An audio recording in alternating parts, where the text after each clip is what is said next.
This podcast contains strong language and adult situations. If that's not your thing, you've been warned.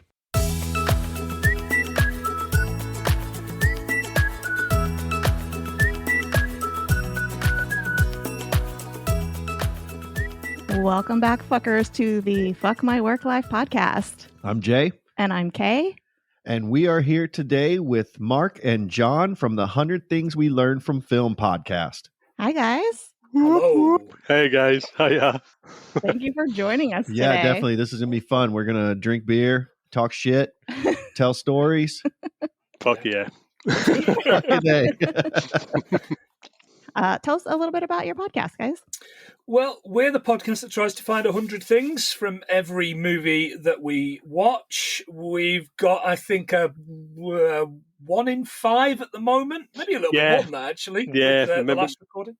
Definitely, yeah. So, ranges we've from... done 41, hadn't we? We've done 41. 41, yeah. Jesus. Ranges from behind-the-scenes stuff to...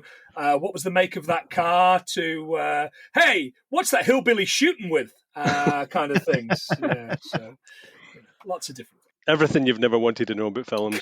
Correct. No, I've listened to them, and it's interesting the different facts that you guys come up with on the films. Yeah, you mean he brings up the good stuff and I bring up the shit? Is that what you're trying to say? Very random.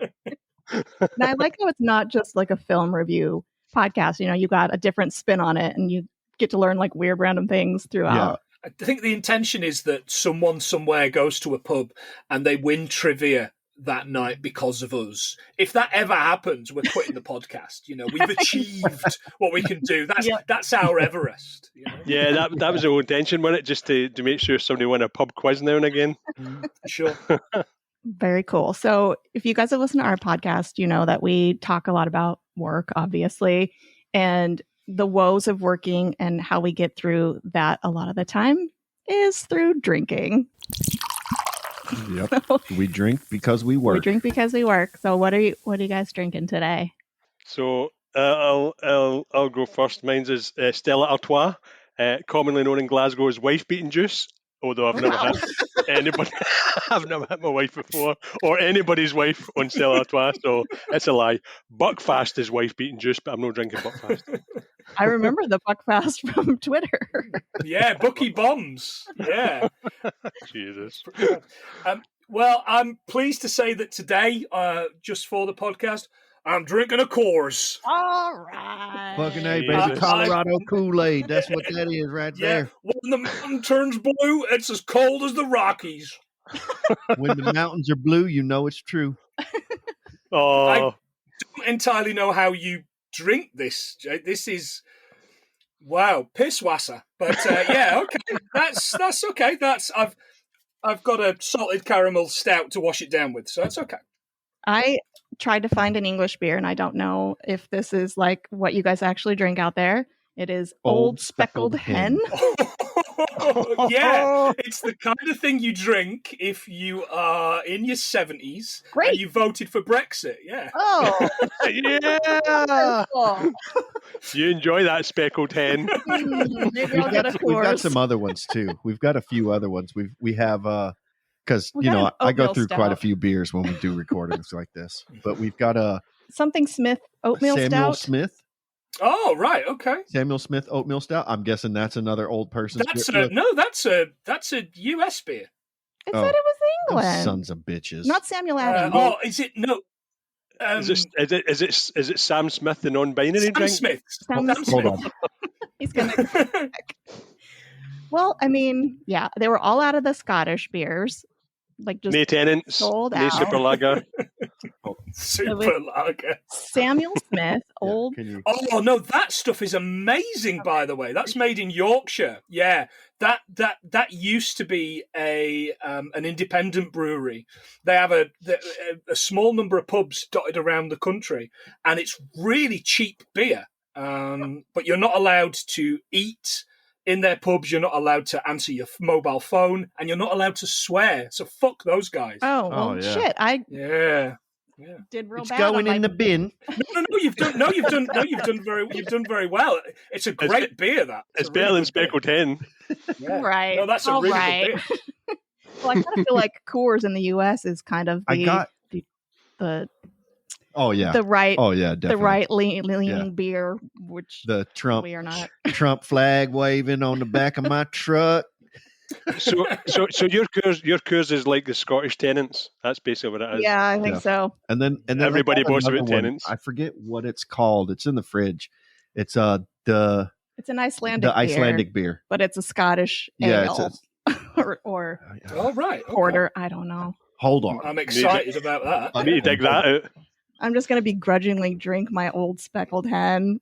No, but look, if you like it, then that's all it's about. I mean, it's okay. It's warm, which we're not used to. You can chill beer. You can chill ale. I don't care what anybody says. It says it's What we got? Einstock. Oh, it's but Bolossia or whatever it's called. That stuff's good. This is a toasted porter. Yeah, it's John, you can get that in Weatherspoons. If you want to go to Weatherspoons, which is the Donald Trump loving pub. We've got a kind of a right wing Boris Johnson, Donald Trump. Keep all the people that aren't us out of kind of Yeah. So Boris Johnson, Boris Johnson is pretty much like equal to Trump, right? Somewhat. Oh yeah, absolutely. The only thing that I'm really glad for you guys is you don't have to put up with Trump anymore. We've still got to put up with this lying sack of fucking feathers. Oh, he's an asshat, absolute asshat. There's my tits in. Yeah, he looks like somebody. He looks like the movie Seven that they force fed the Scarecrow from The Wizard of Oz, and that's what he would look like. Oh God, what's going on in the world? I know. Who are these people? You're crazy. Who are they? So you guys have some stories, I heard. We got stories. I'm really worried. I'm going to start off easy. Okay. Like I know the evolution of the workplace is drink orientated, but mine started really early with sex. A lot of sex, a lot of kleptomania, and then I went on to drinking. I don't know if we've had a podcast where with a sex story. Yeah, we recorded one last night with one. Oh. It just hasn't aired yet. I was drunk. Oh no. So was she. But yeah, I'll start yours off easy. Mine's are not too bad. What about yours, Plenty? Yeah, no, mine aren't too bad. Mine, more than anything else, are embarrassing for me. Probably won't be too bad for your listeners. Won't be losing any sleep over them like I have for the last 20 years. Oh no. I hate those moments where you do something and then you just think about it for weeks. It's like, what an idiot I was. Yeah. Yeah. Well, I'll start yours off easy. My first job, I was 16-year-old, gone for my first job, and I got offered a job in a chocolate factory. Ooh. So thinking, chocolate factory as a winner. So I was making snowballs. Snowballs are basically just cream covered with chocolate and then covered with coconut. Mm-hmm. That's all they are. They're lovely. So I think, okay, we'll go in here. Let's get this done, because it was paid by the day, so they just handed me my wage after my shift, so it would have been easy money. 10 minutes in, I needed to go to the bathroom because the smell of everything just made me sick. For some reason, the smell of coconut and chocolate together, it was raw chocolate, just made me so sick that I went to the bathroom, and then the fire exit was right beside the bathroom, so I just jumped out. I lasted, my first job in a chocolate factory lasted 10 minutes. Oh no. 10 minutes. No. And I never got paid. Didn't even get a bit of chocolate either. So that was my very first job. Oh, wow. Did you not, John? Did you not even get a song from the Oompa Loompas? I mean, that's got to feel like a missed opportunity. No, didn't even go through that tunnel with the chickens getting their heads cut off. Nothing. Load of rubbish. You shouldn't throw up in the chocolate. No, well, do you know what? It was touch and go, and respect for snowballs, I went to the bathroom. But yeah, that was my very first job. Have you been able to eat a snowball since then? I've got a couple more stories like this, but I've worked in a lot of factories that involve foodstuffs. I'll just go with this one because I'll never live it down. But I worked in a kebab meat factory. We'll literally just make kebabs. So what they do is they take all the lambs, take all the beef, everything, just put it in a grinder, put some pepper in, and just grind it, mix it all together. Then they'd shape it, which was fine. So my job was basically just to put all the meat into the churner. So I'd managed to get all done, and there was just one box of meat left, and the box of meat was sort of green. It was literally looking sort of green. So I went up to the manager at the time and says, "Look, that's no fit for purpose." He's like, "No, you need to put it in." And I'm like, "What do you mean put it in?" He's like, "No, just throw it in." So I'm thinking, do you know what? I'm just going to throw it in, because at the end of the day, I'm not going to eat that. Ever since, I left that job, and ever since, I just don't know why, but I just love kebab meat, even though I know, that I threw rotten meat into that churner. So yeah, couldn't believe it. I'm addicted to kebab meat, not rotten meat, just kebab meat. A lot of which is rotten. Yeah. Oh, God. Kebabs are good. Kebabs are good, but yeah. I didn't realize kebabs were like ground meat. Yeah. Oh. Yeah, it's just a mishmash of everything. But no, it's proper meats, and it's good meats. It's just that just so happened the very last one at the very bottom. Don't know if it was heating or it was just packed in. Yeah. It was literally starting to go green. But yeah, sorry. Yeah. It's funny. It had the opposite effect on you. You love that meat now. I know. Yeah. And that's the same. It's the exact same as snowballs. I'm thinking, work in a snowball factory, get paid for making something you like to eat, and then... I'm glad I didn't work in a brothel though, because that would have scarred me for life.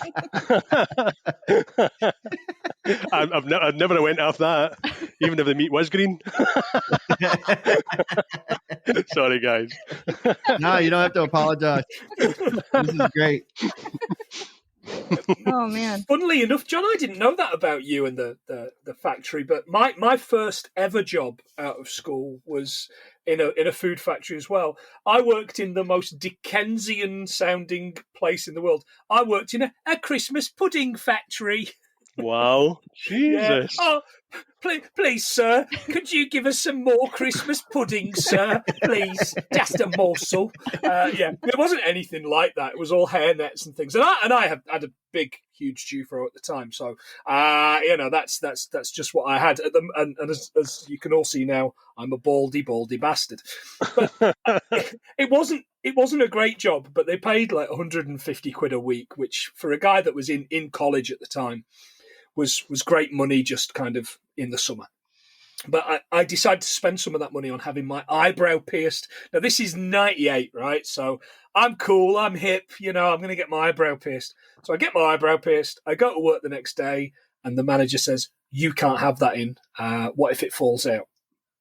And I said, "Well, look, the guy that's got the nose ring has a plaster on his nose at all times. Can I just put a plaster over it?" "Yeah, no problem at all." So I go and grab the blue plaster, stick it on my face, and carry on working. Only for one of the big head honchos to notice and call me into the office and say, "Look, you need to remove it." I'm like, "No, this cost me £35, which at the time's a lot of money. I'm not going to do it." "Well, it's that or your job." "Okay, will you give me till the end of the day?" "Yeah." So I went home, removed it with some tweezers, and went back to work the next day, 35 quid down. So that was the first instance of me bowing to fucking job pressure. Yeah. Bowing down to the man, big man. The man. Yeah. Fuck the man. The man. Yeah, you should have just squeezed a little bit of that eyebrow juice into the Christmas pudding. Say, "Fuck you, man." Yeah, nothing says Christmas like a bit of pus.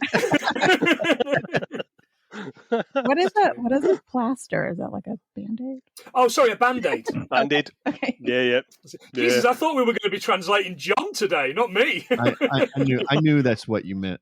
Well, you meant plaster, but I knew that's what it meant. That's what our word for it. Yeah, Band-Aid. Feed the world. I actually have a That's piercing out, story too. All right. Oh, I mean, it's kind it of sexy? work related. I was in the military, Okay. so Oh, I think I know. I got really drunk, and we went to a tattoo shop, and I got a Prince Albert. Do you guys know what that is? Oh, Yeah. yes. Yeah. So I got a Prince Albert. Now, at this time, I was being processed out of the military. I was in the Navy.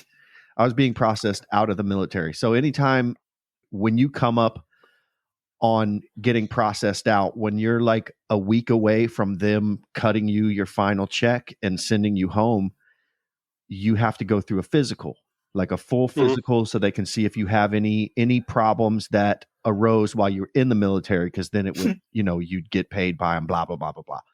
So I had this, ring in my dick, and I go in and, the doctor's like, drop trowel, and so I drop trowel, and he's in his seat and he's facing the other way, and he turns around and he sees it and he's like, God damn it, son. When I turn back around, you better take that out and leave it out. I am not giving you a physical with a ring hanging out of that. And I was just like, God damn it.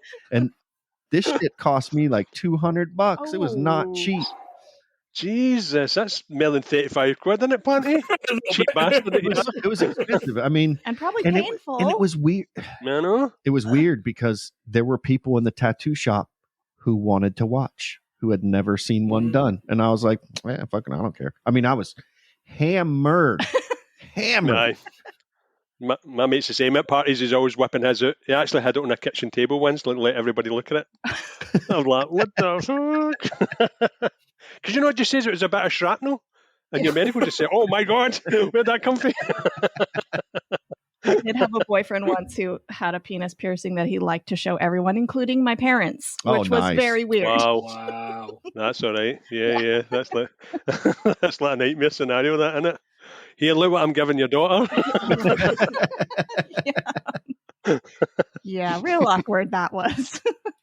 And the only piercing I've really had that caused me any problems was I had my tongue pierced, but it made me talk and like a student. So in Glasgow, I'm from right in the heart of Glasgow. So if you enunciate and try and pronounce your words, you're classed as a student. And because I had this tongue ring in, when I spoke, I had to keep my tongue down from the roof of my mouth. So I spoke quite well.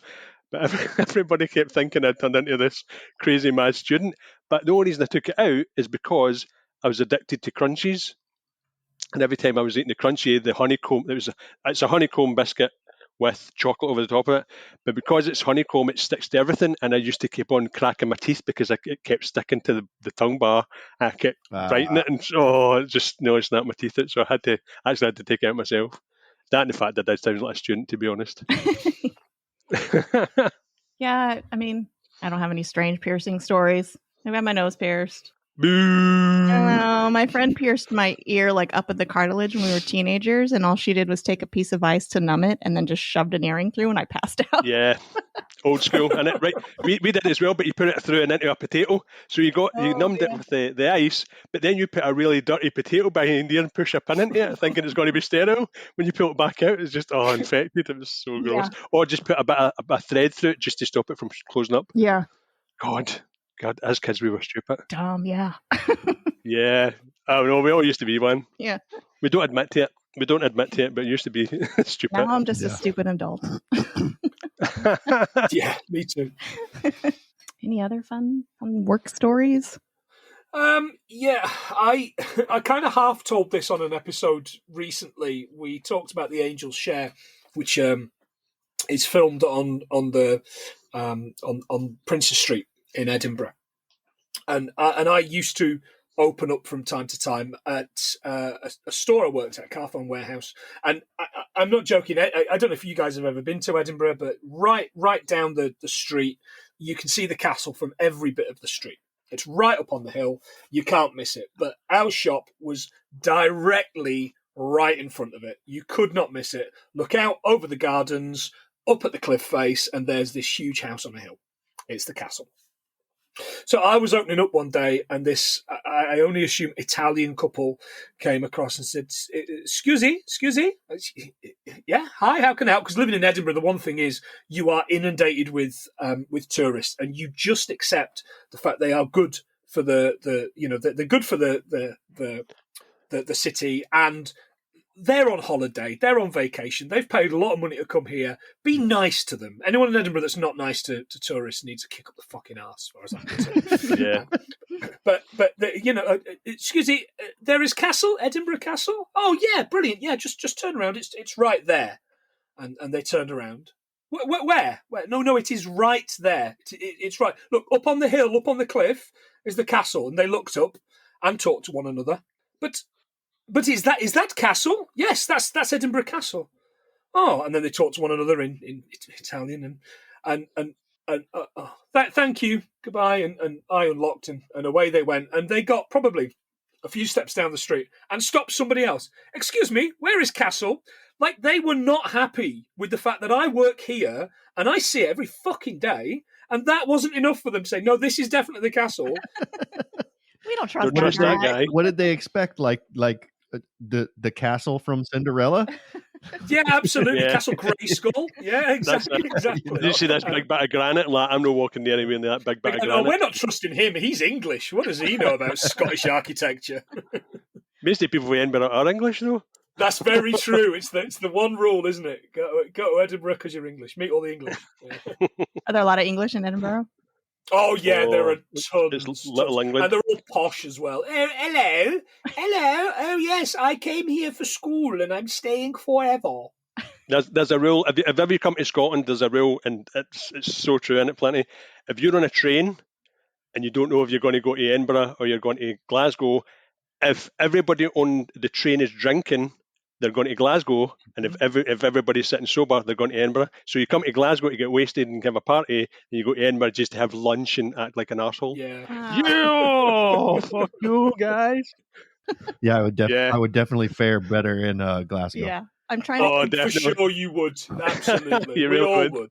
I'm trying to convince Jay to do a tour of like Scotland, Ireland, and England next year. So Oh God, I don't need convincing. Like, You have not experienced pubs until you've experienced Scottish pubs. I know. I I'm want just. it so bad. I'm scared. Like, I'm scared I'm gonna fucking wake up in like naked in a gutter or some shit because I decided to go to a pub. Were your cock ring stolen? With my cock ring, bastards.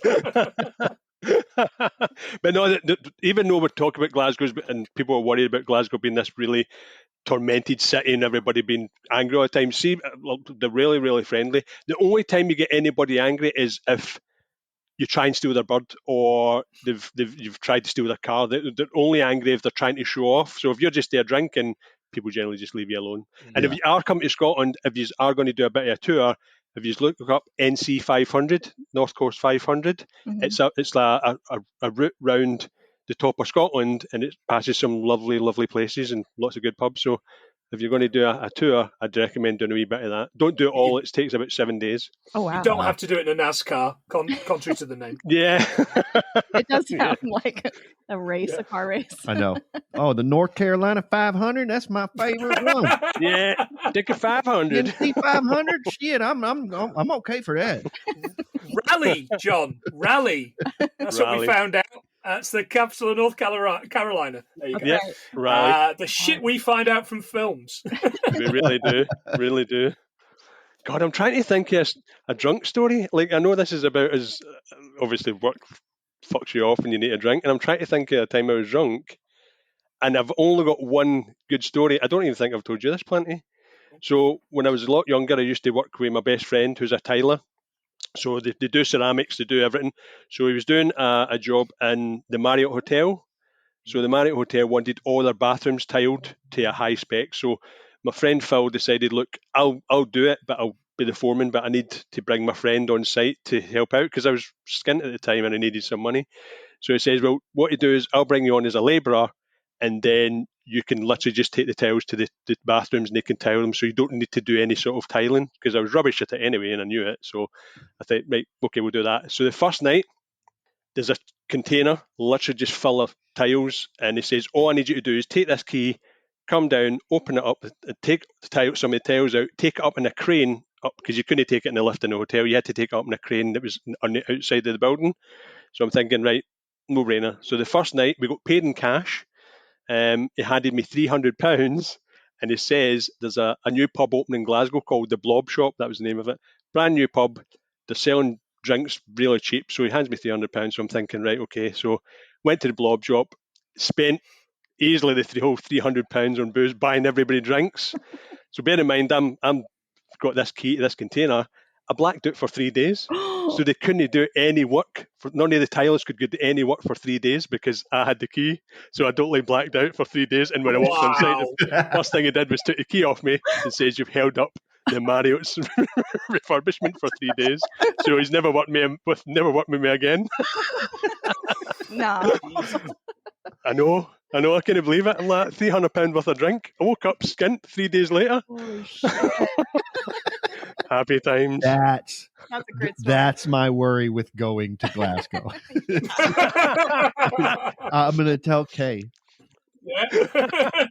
Gonna take Special K. Be like, babe, I'm gonna go to the pub, just have a beer, and then 3 days later, the cops are gonna be looking for me, and I'm gonna be naked in the woods, blacked out. I'll just have to take lots and lots of pictures. You can be like, "This was our vacation. Yeah. This is Jay passed out. This is Jay face down Yeah. and a pizza. This is Jay as Scotland's first Sasquatch. Oh man, I think that's my only drunk story. I think all my other stories are hungover stories. Those are fine too. Those are fine too. They don't have to be drunk stories. Have you got any drunk stories plans? Do you know what? They're the ones that I haven't got.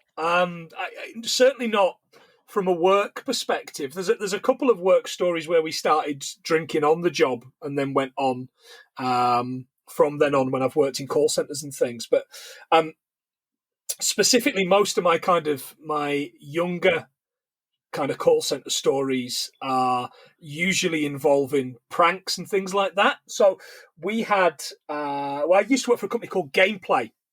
Gameplay.com was back in the .com bubble. Gameplay.com was a company that was the first mail order video game sales company. Out here, it was called Gamefly, I think. Gamefly, right? Okay, Gamefly, cool. Yeah. So we weren't a large company at all. We had a mostly young male team, and that was because when mums and dads and aunts and uncles and grandparents rang up or wrote in asking what game would be best for little Johnny, we'd be able to tell them. Of course, it was always Resident Evil, whatever the bloodiest, murderist game, Mortal Kombat, and all those kind of things. Oh yeah, little Johnny will love that. Well, he's only 4. Yeah, get him the thing where the zombies eat his face. Yeah. Get him Billy. Get him Billy. Yeah, Billy. So we had a group of maybe about 8 of us that used to always do the same kind of things. We always used to drink together, and we always used to have a lot of fun. We decided one night on the drink that we would start Prank Club. And the first rule about Prank Club is you take it in turns. It's not that you don't talk about Prank Club, because every fucking person in Leeds knew about Prank Club. So you would, I think it was drawn out of a hat, and then there was a list, and the list was, let's say, Mark first, John first, Jay, Mark, then John, then Jay, then Kay, and it would then go back to the start of the list. So when it was your turn, you knew you were going to get pranked, but you didn't know what was going to go on, and the other guys could all have a conversation and figure out what they were going to do.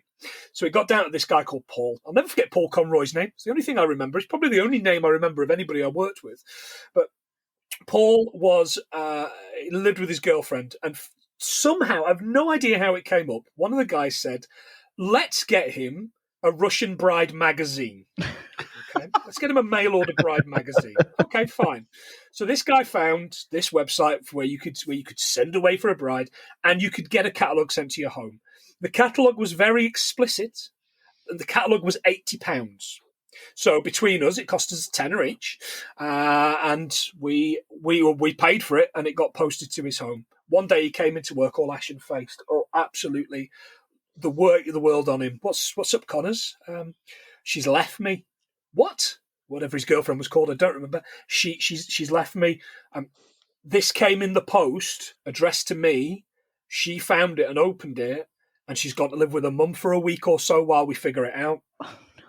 How did this come here? And he hadn't put 2 and 2 together that we'd sent it. It took us only a matter of hours before we finally caved in and said, "Look, Connors, it was us." He was furious. But we said, "Look, you need to tell her or give us the number and we'll ring her." And one of the guys rang her and said, "Look, we're really sorry. It was us." And she did eventually forgive us. But that particular prank cost us a further £100-and-something in flowers, chocolates, champagne, as an apology to her, because we were we're just kids, we're just in our early 20s. Yeah. You don't expect to ruin someone's relationship. Absolutely. And you know what? Because she'd come out with us quite regular. A couple of the girlfriends would come out with us quite regular, and every time it was her round, she would layer it on thick and go, "No, I don't think it's my round yet. I don't think I've quite forgiven you guys yet." Yeah. Okay, we'll do it. Yeah. Good for Remember her. that time? Do you remember that time? Yeah. Oh man. Yeah. And so I mean, look, that was me being a bit of a prick, but I do have stories about when it was reversed on me, but I'll let somebody else go first. But I think that's a good point you're making there. I think when you're young as well, you just don't think like. When I was in my 20s as well. No, that's all you had to say. You just don't think. Yeah, You just don't think. Not think of. Yeah, you just don't think of the consequences of the actions that of people around you. So, like, I've got like I'll give you my sex story, right? But I can't go into too much detail. I'll give you my sex story. I'll give you my sex story. That's going to be the title of your biography, isn't it? I'm going to give you one of them. So, I was working in a company, but as you say, plenty when you're working in. I was working in a call center. And when you're in a call centre and you're doing IT, you get free reign everywhere. You're allowed to go anywhere. You're allowed to talk to anybody. The whole, you're a 20-year-old guy, the whole world is your oyster. So you're in call centres and you're talking to people every day. And bear in mind that in IT, you need to contact with through email or MSN. So my weapon of choice was email. So emailed girls all the time, just when you're going to be available so I could fix this and fix that. But things, when they reply back, they always give the wee sort of indicators. Like it's just stupid wee things like a wee kiss or a wee thank you, and then things start to evolve from there. So obviously with a couple of them, things started to evolve. But one of them evolved to the point where there was 4 floors and there was a 5th floor. There was a 5th floor that didn't lead anywhere. It was basically to the fire escape from the roof. So they called it the pool room up to where the swimming pool was, like in Hackers, when they say go up to the pool, it's up the top. So the pool room is basically just another level that just didn't lead anywhere. So the girl said to me, look, I've got a break. Do you want to come to the pool room? I'm like, there's nothing up there. It's like, yeah, but we could just have a talk. So obviously we went to the pool room and we had the talk, and then the talk led to a lot more. I didn't realise there was maintenance happening up in the pool room, so there was people on the top floor, so they'd come in. So in the middle of it, and some guy just walked through the door and just stood there, and I was stood there, and she was bent over, and everybody just thought it was really, really awkward, right? So he just went down. He just not her. He went down. He went down the stairs, and then that was the last I heard it. Everything was all right. It was it. So I let it go. 2 days later, I went in and the security just said to me, John, I've had some word about one of your team. I'm like, what do you mean? One of my team is like, apparently one of the guys upstairs caught one of your team having sex. I'm like, oh my God, I'll have all the team. Luckily, all my team wore the same outfit. We all had the same uniform on and we all had short hair and we all pretty much looked the same, so I got away with that. But what made it worse was I'd survived that dodged that bullet, no problem. But because we were in IT, we can unlock any computer. We know all the codes. We knew admin and stuff like that.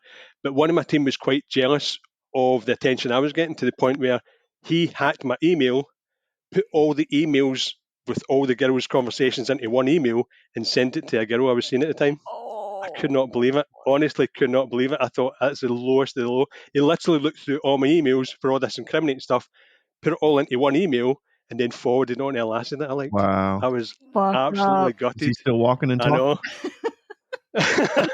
No, well, I've never seen him again, but let's say he's got a few crowns in front of his teeth now. It's, honestly, it was probably one of the most exciting on that side of things, and then the most heart wrenching in the other. Because I'm thinking, there's all guys working in a call center. There's no need for it, and then somebody was that jealous that they took all that evidence and just sent it to literally sent it to one person. I was like, oh man, that's a lot of work to be vindictive. Yeah. I know, it's just, honestly, I wish I'd have went to security and just says, by the way, it's that guy, he was having sex. I never, I'm not that guy. But yeah, I dodged the bullet because we all wore the same uniform. Nice. Let's take a moment to hear from another great indie podcast. Did you ever wonder about Dracula's Irish roots? Or which castle in Ireland is the most haunted? Or what event you would order in a bar? Join myself, Cuiva Creed, Laura Fitzachary and Alex Buckley as we discuss all things Irish spirits while drinking Irish spirits. In each episode, we're diving into the history, lore, and cultural implications of the supernatural goings on in Ireland. That could be ghosts, cryptids, or fairies. While we're at it, I'll draw on our research to craft a cocktail for each show to match the theme so that nobody has to go sober into the other world. And of course, we want you to drink along with us. Alex's recipes are posted on our Instagram page at Irish Spirits Podcast before each episode, and you can catch us on Twitter at Irish Spirits Pod. Irish Spirits is brought to you fortnightly, hosted by Buzzsprout, and available anywhere you get your podcasts. Cheers, or as we say over here, Sláinte. Sláinte. And we're back. Make sure you go give that podcast a listen. How's your speckled hen? Okay. It was okay. I'm gonna try the oatmeal stout now. It's quite hoppy. I think it's quite thick. Oh, is it? It's not like a lager, so I think it's probably going to be the same sort of consistency. You should have got yourself some Tennent's lager. They didn't have it. Oh, what? If you come to Scotland, let me know and I'll tell you what drinks to get. What's the locals? This is obviously Stella's not Stella's not from Scotland, as you know. So where's Carlsberg from? German. Carlsberg. I'm sure it's German. German. I'm sure it's German. Yeah, that was big in Israel. When I went to Israel, Carlsberg was It was big in Hong Kong too. Yeah, I think it's. But so was Stella. Stella was Yeah. really big in Israel and Hong Kong. Well, that's it. I went to Amsterdam and I remember drinking in Glasgow. When you drink things like Heineken, Beck's, it's disgusting. It doesn't travel well because when I'm in Amsterdam, I can drink them all day and I think they're beautiful. But I think when it just doesn't travel. Yeah. I have never been a Heineken fan because it always tastes. It tastes skunky to me. Yeah, it tastes like it like somebody opened it and you know, and left it out in the sun too long. Well, it could be because it's a lighter bottle too. I've heard like the darker bottles kind of like are help supposed preserve it a little yeah. bit, but the lighter bottles will, like, if heat gets to it, it'll. Yeah, I've never any green beers. I remember my stepdad when I was a kid used to drink Rolling Rock, and you know I was like 11 years old, and I wanted to sneak a beer, and I snuck one, and it took one drink, and I was like, okay, I'm good. I'll never drink this shit again. Lesson learned. Yeah. I remember there's a beer called John Smith's. Do you remember it, Plenty? John Smith's. Yeah. So John Smith's. I woke up hungover, so I drink lager. So I'd never drink anything like bitters or anything like that. So I remember I was hungover to shit, and I picked up this John Smith's. Never drunk it before, but I had a couple of glugs, and I was like, "That is disgusting. It tastes like fag ash." Put it down, and my mate woke up 2 hours later and picked up and just was like, "By the way, has anybody been drinking some of this?" Like, I had some of it. It's like I've been putting my fags in that all night. Oh. So he'd been using it as an ashtray, like smoking, and then dropping it right in. So there's no fag ash on it. He would just drop it straight into the thing, and I drank a couple of glugs of it. Like, it's so gross. So I've never drank John Smith's after that.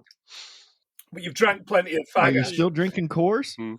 No, it's taken me. What, half an hour to drink that can of Coors? Yeah, I was going to tell you, don't kill yourself. Don't kill yourself. I wanted to. I'm in your house. I wanted to respect you. You know, that's how it is. That's how it is. So, just to kind of go back to the prank, the prank club. The guys got me fucking good once, really good. What we had. It was the best job I've ever had. It really was, because when you weren't waiting for a phone call or doing emails to customers, you just got to play video games. That's what you got to do. So we're talking kind of early 2000s. So we each had a kind of a gaming computer, and we could play various games online against customers. So we had like a server, and bear in mind this is all very rudimentary stuff at this time, but we had really, really fast internet. And we had a server. We used to play something called Unreal Tournament. You remember that, John? Aye, yeah. That Unreal takes you back, Tournament doesn't it? against the customers. So we would get, and sometimes they would say, right, you're an hour off the phones now to go and play customers. Okay, fine, yeah. So we'd sit and play them online. It was great. It's fantastic. But we also had these forums and chat rooms. Where people could ask questions about games and various things, and so you had to do your time doing that as well. But if you could do it between your calls, all the better. So we would do so. I ended up talking to a girl and getting chatting with her, and she was from the north of England, and she was going to kind of. We got talking seriously and texting and calling and things, and we agreed to kind of meet up, kind of a midway point. And she was real, by the way. She wasn't made up by the guys. That would have been very, very good. Waiting for that. That would have been great. So we agreed to meet up, and because I was all about security, I told the boys where I was going. I was showing off, is what I was doing. I was showing off. So I said, look, I'm going to York to meet this girl, and I've been talking online, all this kind of stuff. Okay, that's great. Good luck, plenty, enjoy. So off I went one day, jumped on the train. I told them where we were going, what we're going to be doing. So I jumped on the train, got to York, and met her. I was in my early 20s. She said 28. When I met her, it turned out she was 38, and not the woman that she claimed to be. Catfishing before catfishing, boys. That's exactly what it was. High school photo on her Facebook or MySpace. Yeah, you better believe it. You got it right. And but look, nothing was going to come of it, but we had a lovely day together. So, we're there, we're together, let's have something to eat, let's have a few beers, just whatever. And then I got the train home. Came in 2 days later after my 2 days off, and the lads are like, how did you get on? How was your trip? Yeah, it was fantastic. Thanks. It was good. What was she like? Yeah, it's probably not going to work for us. I didn't make a big thing about the fact she was that much older than she said she was. Not that that's an issue, of course, but for a 20-year-old me, it was a bit of a stretch. Yeah. So we just got on with it, and then the photographs started doing the circulating.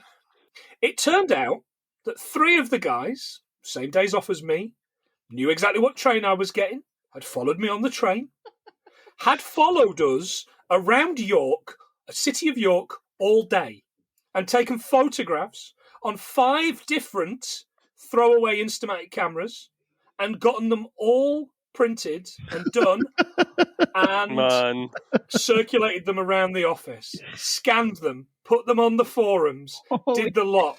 And for the remaining year that I worked there, I was known as Mumfucker. That's creepy, though, having 3 people phone you about your work. And at no point did I notice. And the reason I didn't notice, they said, because you're so in love. Fuck off. Yeah. Maturity, man. Yeah. This group that you worked with, you guys were the most, what's the word? Creative? No, like into pulling these pranks. Yeah. Like you put a lot of effort into this shit. Mm-hmm. Yeah, and money. Yeah. I prank people that I work with, but we look in microscopes all day at our work. So I get like little plastic insects and I put it in their well. So when they look in the microscope, it's a bug. And people flip out, but I'm not following people for 3 days. Taking pictures. That's just too much. That's far too much. Yeah, it's good to look back on now, but at the time it was it's pretty tough. That's so crazy. Try to think of other stories that work, but I think other ones are kind of pales in comparison to some of them. No, some of them are just me boasting about having sex with a lot of girls. I'm not going to do that. Is there any better story? Hey, I worked in Global Video or Blockbuster Video. Hey, look, man, the podcast is called "Fuck My Work Life." So that's all you've done is work. Then, I thought it was "fuck in my work life." It's a whole new meaning now.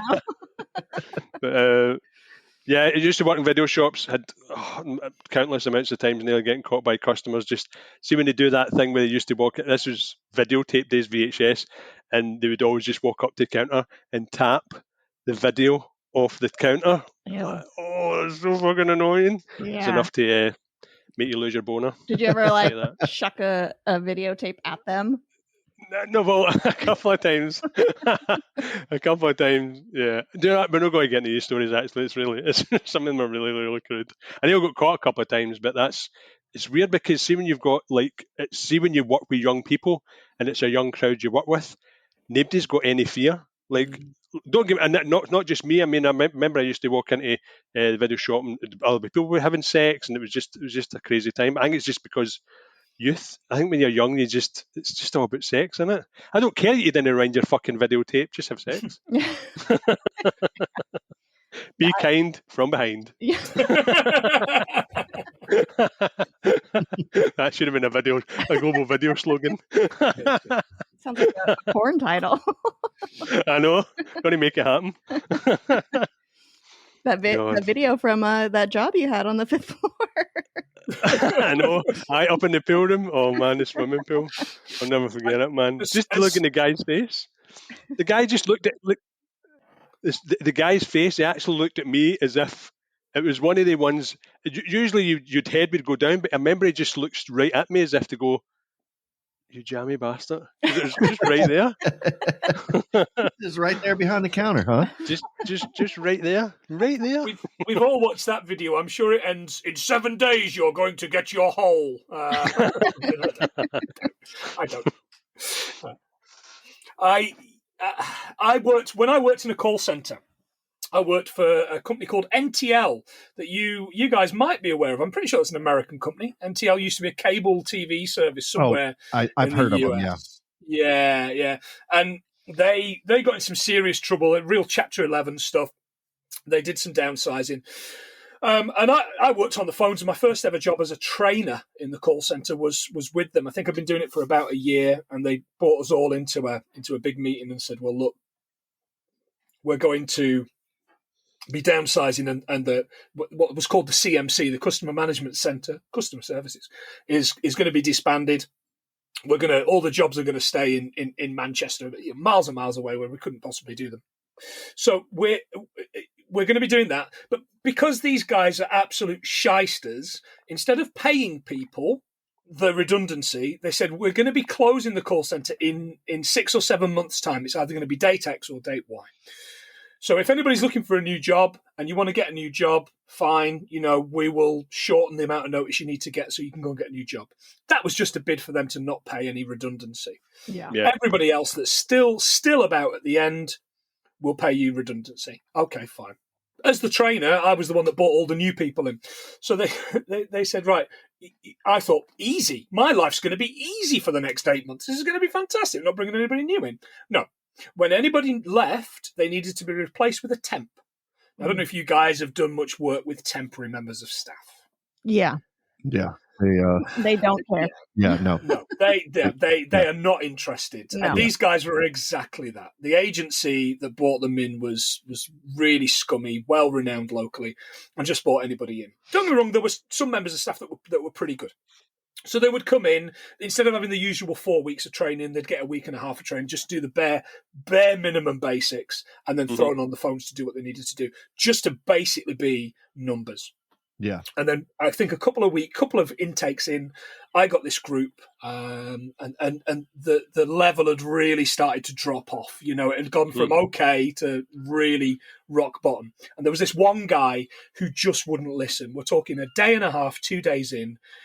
He'd come in his jeans, his cut off black metal T-shirt. I don't know, lamb of shit or something, and the hair that looked like he was out of White Snake, and his denim jacket with the patches on the back, and he real double denim wanker. And he wouldn't listen. And whenever I asked him to look at the screen, he would, he'd turn away and he wouldn't do whatever. So a couple of days in, my boss said to me, we'd have a meeting at the end of the day. Boss said, how are they getting on? I said, look, they're doing okay, but there's this one guy, he's just not paying attention. He just doesn't care. And my boss went, that's fine, we'll ring the agency. Speed dial, agency. Yep, hello, is that the agency? Yep, Mr. X, we don't want him coming back tomorrow. Yep, no problem at all, thanks very much, bye. Phone down. Oh, that was easy. I didn't realise we could do that. Fucking hell, the power, So I go home. Again, I'm still in my really early 20s here. I go home, full of the joys, brilliant. Come back in the next day. written up my session plan and everything. People start filing into the room, and who comes in but fucking, Tony Katan's man. Yeah, exactly. So he comes in, sits down. Fuck, what do I do? So I think on your feet, Mark. Just get on with it. Just carry on, and we'll figure it out as the day goes along. So we do about an hour's worth of the session, I think, as I'm doing the session. Do you know what? I maybe need to speak to somebody about this. Okay, guys, little unscheduled break. I've got to go over to the call centre and sort something. Now, where we trained was this annex building. It was across a huge, massive car park back to the building. So I shoot across back over to the building, mention to my manager. He says, well, look, just go back, bring him over and take his badge off him and tell him, he's not to come back. He obviously didn't they obviously didn't ring him, but we'll tell him. Okay, fine. So I go back, and as I'm walking in the building, he collars me. Here, mate, I've just got a voicemail from the agency telling them you don't want me here anymore because my attitude fucking stinks. Yeah. And what do you do? I mean, what do you do? I know that's a very awkward situation. So, yeah. I went, yeah, that's right, yeah. So look, get your stuff together. We'll go over to security and that's it. I'll walk you off the compound kind of thing. Yeah, and he does. And as we're leaving, there's kind of groups milling about. Well, what's going on? And the guy turns around to one and goes, "He's only fucking sacking me." Yeah, I am. Come on. So I'm walking across this compound, and every time I'm having to turn around, he's walking like a child, kind of chuntering to himself. And I'm like, look, come on, catch up. And all the trainees are kind of watching either out of a window or out of the smoke shelter. And I think it's about the third or fourth time I turn around to say, look, come on, are you going to come? And he's upon me. And the next thing I know, I'm getting picked up by 2 trainees, and there are 3 trainees holding him back. He hit me, knocked me out. Knocked me to the ground. And then I think I came to very, very quickly. But yeah, he belted me good. I stand up, and with kind of one of the other trainees with me and 3 other guys with him, we walk back to the building. I make him hand me his badge. I beep him out. The security doors close, and he's gone, and he's done. Right. I say, right, guys, go back, and I'll be over in 10, 15 minutes. So I go and speak to my manager. My face is out here like this, it's like fucking John Hurt in an 80s David Lynch movie. And I go to my manager. He said, can you just sit down? What is it? And I said, oh, look, the guy I went to see the guy. He's got the voicemail. He hit me. Here's where we are. Okay, right. Well, what's happening with the group? Well, they're over there now. Okay, I'll send somebody over to look after them. Fine. So he sends somebody over. Are you all right? Yep, I'm absolutely fine. Right, okay. 2 minutes later, he comes back. Such and such is taking you home. So somebody drove me home. I got the rest of the day off. It's only like 10 o'clock, 10 a.m. I got the rest of the day off. So, yeah, my manager, the one overwhelming thing that I'll always remember from this is my manager says, why didn't you call security? That's a really fucking good question. I know. Why did I think I could? It wasn't a fight. I've not been in a fight to that point since I was maybe 15. So, I'm not that kind of character. The guy absolutely floored me. So I guess the lesson there is no job's worth that shit. No. Fuck your work life. Well, and here's the thing. Here's the thing. There's a little prologue to this. So we get made redundant, and I go and start a job at another company, again as a trainer. And I'm doing that job for maybe about a year or something. And it's in the town centre. And the one thing we've got in the town centre is a Forbidden Planet, which is a comic book store. So I would go in, I'd spend a fair bit of money in this comic book store because I was a kid, various bits and pieces for my room and comic books and graphic novels and all those kind of things. Loved those kind of things when I was that age. I spent had a good relationship with the manager. And then one day, and on lunch, I would just mill about in there. And one day I went up to the counter with a comic book. Who's serving me? That big motherfucker. No. Blamo, big man, blamo. Absolutely. He says nothing, gives me my change, and I go out. A couple of days later, I go back in to collect my weekly comic books that I collect.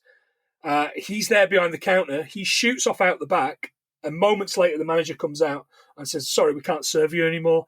I know that you abused the member of staff when you were in last time, and we have a zero tolerance on that." What a dick! What a cunt. What a dick! What a dick! So that Jesus. motherfucker did me twice. Oh, Yeah. He my did me God. twice. I'll ask you like Man. I asked John. Is he still walking and talking? I think he's still a virgin. If that's what you're getting at, you know. So, Well, yeah. If you got big hair and the jean jacket and all that shit, yeah, you're probably still a virgin. absolutely, yeah. What an What a, asshole. you know, His snake is definitely still white. I think he's in jail because he's quite blatantly the type that's I love these schoolgirls. Oh, yeah. I get older and they stay the same age. He is definitely that guy. all right, all right, all right. All right. Doing it for the kids. God, So I don't have any short stories. that's great. I know there's no such thing as a short story when it comes to work, is there? No. Everything's all. Yeah. And then when you go into one story, you'll end up telling another story. So I need to shut up and stop telling stories, to be honest. Yeah, I've had a couple experiences as a trainer as well in my work career, and I worked for a pretty popular fast food chain out here, and I was training basically high school kids. And the place that I worked, you couldn't, like, they didn't have a button for change. Like, if your total was $4.59 and they gave you a $20 bill, there wasn't just the change. Like, we had to teach people how to count back change, Oh, which nightmare. most Right. people got. But Should know. They should know. Mhm. But the education system in America is not great. And so many kids in this one particular town that I worked in that I was training, they could not get the change thing, and they would be sitting there just flustered in front of customers, and there would be lines like out the door when this particular fast food restaurant would open in that town, and just they'd end up in tears, and you're like, what do you like? I can't make you smarter. I don't know. Like, I don't know how to help you. It was just being a trainer is an interesting. Oh yeah, Yeah. yeah. I've done it as well. It's not the best. I think if people just don't get it, you can't force it, and but you Right. can't turn into the operations and say, by the way, these people are too stupid to have this job. You've just got to let them go into the grad bay and just hope somebody else picks up that problem. Right. Yeah. Yeah, I know. Move them on to the next phase. I know. In one of my Exactly. jobs when I was training, you definitely learn pretty quick. Like, you can teach the material, but you cannot learn it for them. No. Like, Yeah. Yeah. And there's only so many ways you can teach material to try to let it sink in for people. And some people, it's that old saying, like, you can't fix stupid. Yeah. Very true.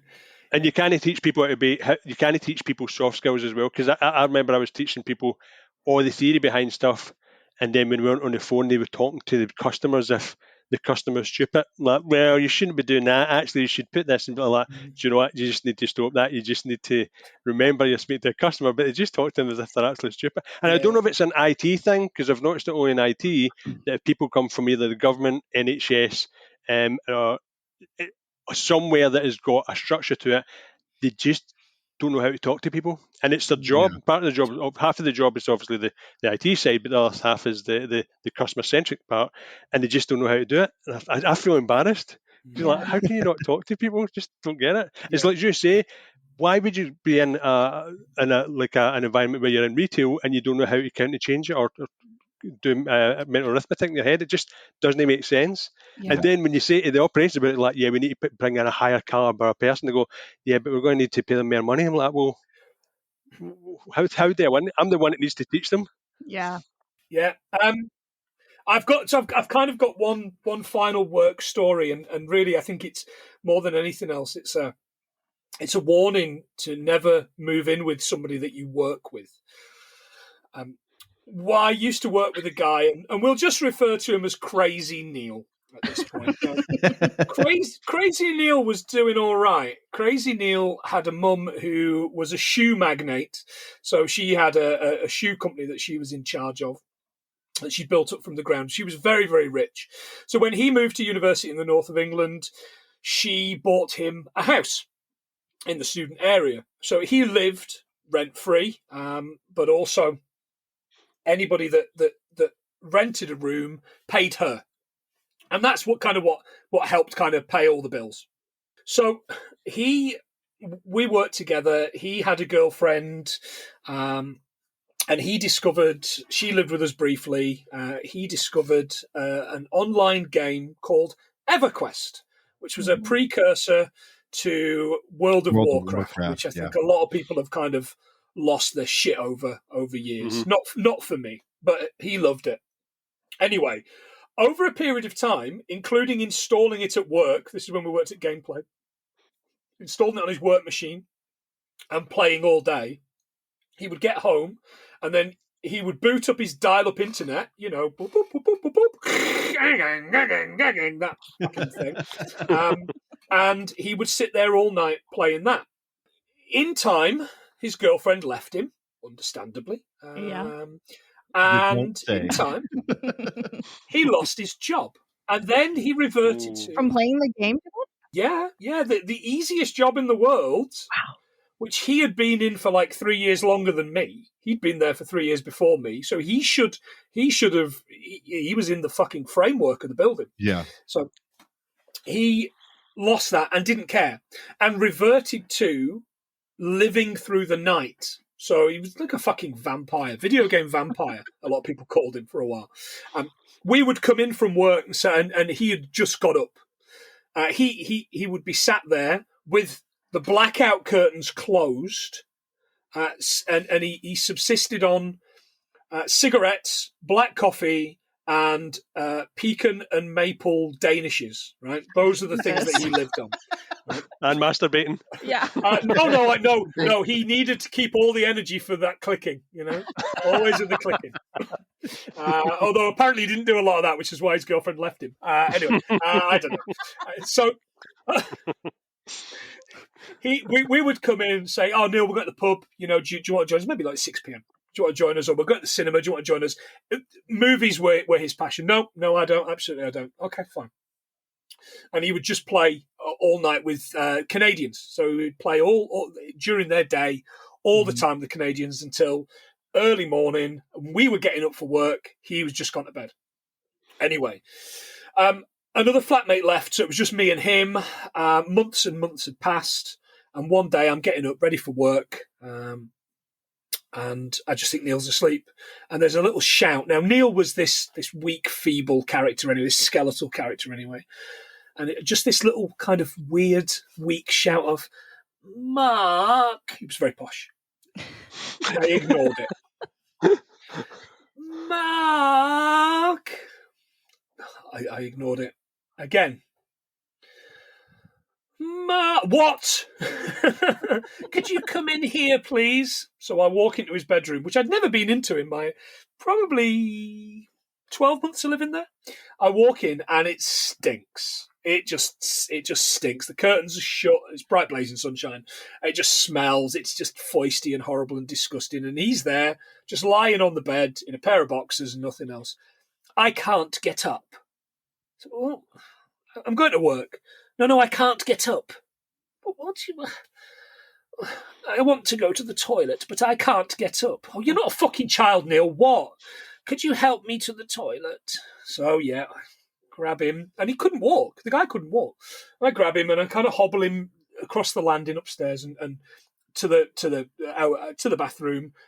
I sit him on the toilet and I shut the door. I'm just about to leave the house for the day to go to work. "Mark, can you help me to bed?" Fucking hell. So back up the stairs, help him to bed. Fine. "Could you make me a coffee?" "No, Neil, fuck off."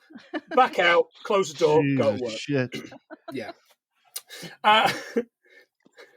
The next day, that night I get in, and he says, "I've rung the doctor. The doctor's coming tomorrow." Okay, fine. "Could you be here at 11 a.m. to let him in?" No, I can't. "Well, could you ring what?" So I ring my manager, say, "Look, tomorrow, is there any chance I could have a bit of time off? My flatmate's not well." "Don't you live with Neil?" "Yes, I live with Neil." "What's wrong with Neil?" "What's right with Neil?" So the doctor comes and checks him over, and Neil had scurvy. Oh, shit. Neil was the first reported case of scurvy in the UK since 1983. Jesus. Nearly 20 years. What a Did you do the Ace Ventura shower? No, I didn't. But the doctor says... I was gonna ask when you were telling the story. I was like, when you walked in the room, did you stub your toe on a sock? And the doctor says, you'll have to take care of him for the next 3 weeks. Here's his diet. I will. No, I just fucking live here, mate. This isn't my job. No, absolutely no. We're not fucking, and even if we were, I'd want you to test me. You know, I know. Not right. Fuck that. So he gave me diet sheets for him, and he said, "Look, he'll be fine, but we'll have to take him into the hospital if you don't do this." And he wasn't for, I'm not going to the hospital. No way. Not on your life. It's your life, mate, not mine.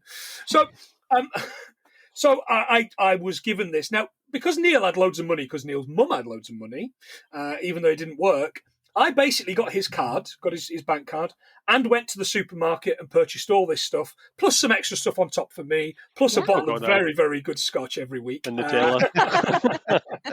And he still to this day probably doesn't know that I had a good bottle of single malt whiskey every week when I went and did the shopping on his tab.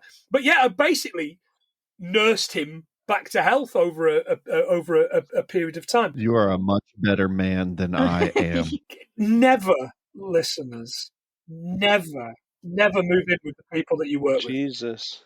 Yeah, mate, honestly, I told him to fuck right off. I'd have put a pillow right over his face. Yeah. It was like the skeletal guy in Seven. Sloth. Scurvy and sloth. Yeah. So yeah, it's scurvy. There you go. There's a thing that only pirates used to get. Right. Man, Jesus needs to eat more fruit. Yeah, just throw some lemon wedges at him. Be gone! He also had a cat. He and his girlfriend had a cat called Solus Minion of Orthodoxy. Which was named after a one-off line in an episode of Deep Space Nine, Star Trek Deep Space Nine, which I've never seen, but he used to always tell everybody, this is why I've called my cat this, because of the Solus Minions of Orthodoxy. You never see them, it's just a throwaway line. Oh my God, tell me again why your girlfriend left you. Yeah. You're so deep. And you nearly died. Aye. You minging bastard. I thought our cat had a stupid name. That's pretty bad. Yeah, I thought Colin Robinson had a stupid name. We have Ghost Bootastic Kitty Monster. That's a pretty cool name. That's fantastic. He's just Ghost. Actually, so when we got him, we adopted him. I named him Ghost because he's pure white. So I named him after, this is going to sound really fucking nerdy. I named him after Ghost on what the fuck was that show? Game of Thrones. Yes. Metal Gear Solid? Yeah. No, Gear Solid, you virgin. The dire wolf. Jon Snow's wolf, because his wolf was pure white and he named him Ghost. So I named him Ghost. And then she decided that Bootastic Kitty Monster would be good at the end of it. So I was like, fuck it, Esquire the Third. So Ghost Bootastic Kitty Monster Esquire the Third. Yep. Nice. But we call him Monkey most of the time. Yeah, but he doesn't answer to anything but monkey. Yeah. He doesn't answer to anything but puss. Puss. No, Keith loves his name. As soon as you shout Keith, he's all over it. I think he actually really likes his name. I love that name, Keith. That's great. Yeah, aye. People go like, why you go? Because every time you're running through parts now, it's like Keith, and people are just looking about for a guy. And then you see this wee tiny Yorkie just coming from anywhere. Love him to bits, but he's a wee prick. I feel like all pets are pricks in some sort of way, but that's why we love them. But they need to be in there. Yeah, the pets are what are stopping us from recording this together tonight, actually. If John could have found somewhere for Keith to be, we'd have been recording this in the same room. Aww. Yeah, because Keith will be, because Keith's a wee bick. Mark, you're in North England. Yes. Like Northwest England. And you're in Glasgow. I'm in Glasgow, yep. So how far are you guys from each other? About 250. No, it's not anywhere near that. It's about 160 miles. Is it? Yeah. 160 miles Yeah. or kilometers? No, miles. Miles. Yeah, about 160 miles. But I used to live in Scotland, and the reason that John and I do this is because my best friend is John's fiance. Oh, okay. Yeah, So, best mates. But she knows nothing about film. Thank God. all men, luckily for you. Hey, man. Kiss your mother with that mouth. She was a guest on Mean Girls, wasn't she? She was indeed, and Yeah. chef. Yeah. And Chef. She done chef as well. I haven't yeah. gotten there yet. I'm getting there. People are liking her, which I don't like. Yeah, She can enunciate, which I hate. If John ever gets scurvy, we'll bring her in. Yeah. Mark. Mark. Toilet. Can you take me to the toilet? Could you give me a ham shank? Not again, John. I need a job. I meant to meet with you. I've got some good stories, mate. I didn't know that about the scurvy boy. I can't believe I've never told you that story. No. He used to stand outside in his dressing gown and his shorts, looking for the cat in the middle. And bearing in mind, it was quite a rough estate we lived in. It was a mix of students and social kind of welfare housing. And he used to stand out there and go, "Minion! Minion, where are you, Minion? Come to Daddy, Minion." Come to grow. All the time, which I kind of still do that voice now to Colin. Goes, "Puss, come on, Puss, where are you, Puss?" Yes, but yeah, that guy's a piece of fucking shit. So. He lives in the States now, I believe. Oh, really? Oh, fucking Yeah. A. What the? We got enough of those over here. He's in New York, so you know that's to be expected. Those are the only two places for someone like that. Is either New York or LA. God, yeah. New York or yeah. Last week I was looking after our friend that I'd mentioned before we came on, who I've signed up to subscribe. I was looking after her husband's allotment, so I went out to the allotment and I put my phone on nice and loud while I wandered around watering and weeding and doing all various bits and pieces to the best of episode, only for the guy, I didn't realise he was there, in the allotment next to me to come out of his shed listening to the story of the steak that had been left to bleed down the back of the cooker and all the kind of shit in the house. And I thought, I'm just really, really glad he wasn't here for the guy sexually shitting himself. Oh, that story was disgusting. Yeah. They're all bad. How dare you do that to a steak, you son of a bitch. Yeah, exactly. I mean, I was more upset about the mashed potatoes, but yeah. Oh, yeah. Oh. Anywho. Yeah. Oh. Yep. Come on, guys. You know the rules. Anywho. All right. John, you've got to drink when they say anywho. Oh, no. Ruined it. He's out of beer. Yeah. See, I do listen. This oatmeal stout's pretty good. It's kind of it is. It's tasty. Quite dry, isn't it? It's quite a dry. Quite hoppy. It is dry. Okay, it's not super hoppy. It's kind of. It tastes like like liquid smoke. That's what it tastes like to me. Oh, nice. I tell you what they do. Okay, that you'll really like. They do a cherry beer, raspberry beer. They do a chocolate stout, which is really good. I would be amazed if you can't get those at the same place you got that. I will look. Cherry and a raspberry beer, an apricot beer. Ooh, that sounds good. Rachel loves all of those. She drinks all of those. The Samuel Smith? Yeah. I know they had a couple of them. There's a different, there's a few different Samuel Smiths. There was also one, I can't remember the brewery, but it was a banana bread beer that I almost. Oh, that's a Wells brewery. That's Wells banana bread. It's quite a low end beer, that one, but it's okay. It's you've got to try it. It's one that you've got to try. Yeah. They didn't have a huge selection of. No, they didn't. They had like a small section that was like British Isles, and all the Scottish beers were out. And then there was like a few from England. Because they're all good. Oh, good. Because all the English stuff's shit. But yeah, that stuff. When you guys, if and when you guys come over, we'll take you to Sam Smith's pub. Oh yeah, and you can have your fill, and you can have your fill really cheaply, which is the important thing. that's the good part. But no swearing, you bastards. I know. Shit, we're out. Don't you fucking dare. About We'll that. get kicked out real quick, especially when Jay blacks out. I'll just play the American card.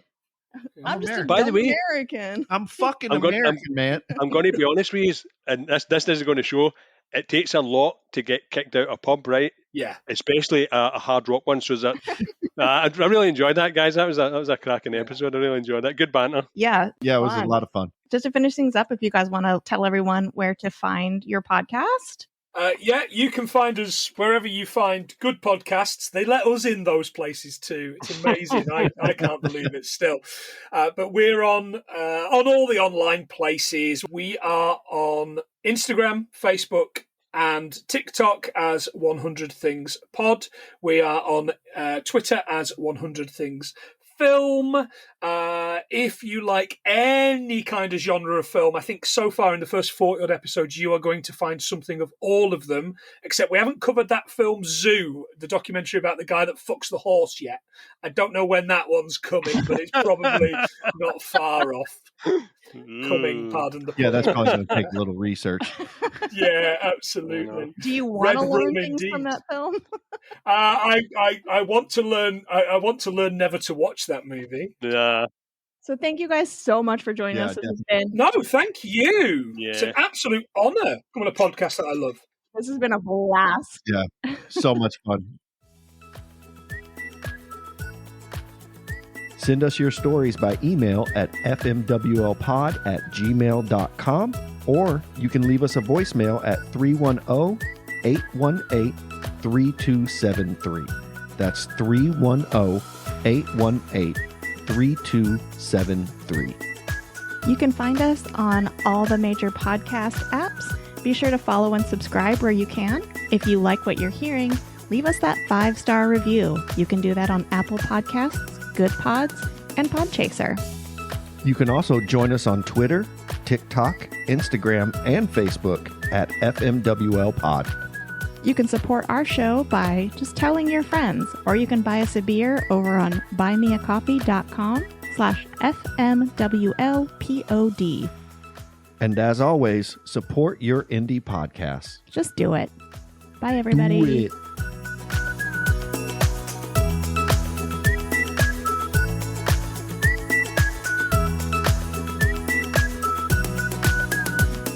There is no Stopping him. stop that, kitty cat.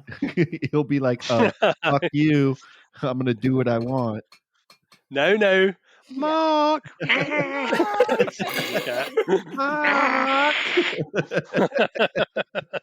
Attend to me. Attend to me. Ring a ding ding. Ding dong.